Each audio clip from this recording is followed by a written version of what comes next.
मुख्यमंत्री पुष्कर सिंह धामी ने रक्षाबंधन के पावन अवसर पर प्रदेश की माताओं और बहनों को शुभकामनाएं देते हुए एक महत्वपूर्ण घोषणा की है। महिला सशक्तिकरण की दिशा में उत्तराखंड सरकार अब जल सखी योजना शुरू करने जा रही है, जिससे ग्रामीण महिलाओं को आर्थिक रूप से सशक्त बनाने का प्रयास किया जाएगा। इस योजना के तहत अब प्रदेश की महिला स्वयं सहायता समूहों को पेयजल आपूर्ति, कनेक्शन, बिलिंग, वसूली और रखरखाव जैसे कार्यों की जिम्मेदारी सौंपी जाएगी। इसका मकसद न सिर्फ गांवों में जल प्रबंधन को सशक्त बनाना है, बल्कि महिलाओं को स्थायी स्वरोजगार से भी जोड़ना है।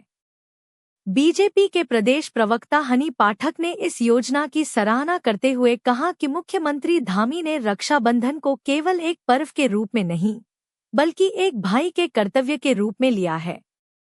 उन्होंने प्रदेश की बहनों के आर्थिक सशक्तिकरण के लिए एक ठोस पहल की है।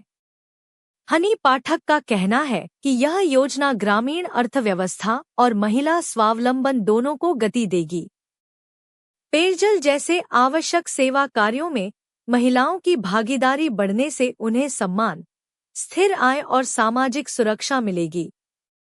जल सखी योजना को लेकर जल जीवन मिशन के साथ मिलकर इसे जल्द ही जमीन पर उतारा जाएगा। फिलहाल शासन स्तर पर योजना के प्रारूप को अंतिम रूप दिया जा रहा है।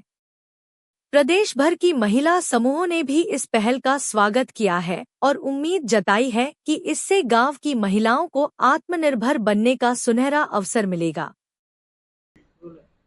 देखिए, ये जो कल जल सखी योजना लागू करने की बात हमारे यशस्वी मुख्यमंत्री श्री पुष्कर सिंह धामी जी ने करी है, वो बहुत ही सराहनीय फैसला। और रक्षाबंधन का पर्व एकदम नजदीक है, उसमें एक भाई को अपने उत्तराखंड की बहनों के प्रति एक तोहफे के रूप में इस योजना को देखा जा सकता है।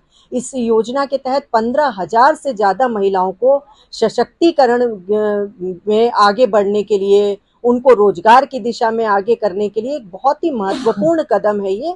इससे जो हमारी स्वयंसेवी महिलाएं हैं उनको एक रोजगार का अवसर दिया जाएगा। उत्तराखंड की महिलाओं की उत्तराखंड बनाने में एक अहम भूमिका देखने को मिली है। तो उन चीजों को ध्यान में रखते हुए लगातार हमारे यशस्वी मुख्यमंत्री श्री पुष्कर सिंह धामी जी उत्तराखंड की महिलाओं के लिए बहुत अच्छी अच्छी योजनाएं लेकर आते हैं। जिससे पहले भी अगर आप देखें तो महिलाओं को 30% क्षैतिज आरक्षण हो, चाहे सहकारिता विभाग में महिलाओं को आरक्षण देने की बात करी गई हो, चाहे नारी शक्ति वंदन बिल की बात करी हो, और अभी ये जो जल सखी योजना है ये भी एक बहुत ही अच्छी योजना महिलाओं के लिए साबित होने वाली है।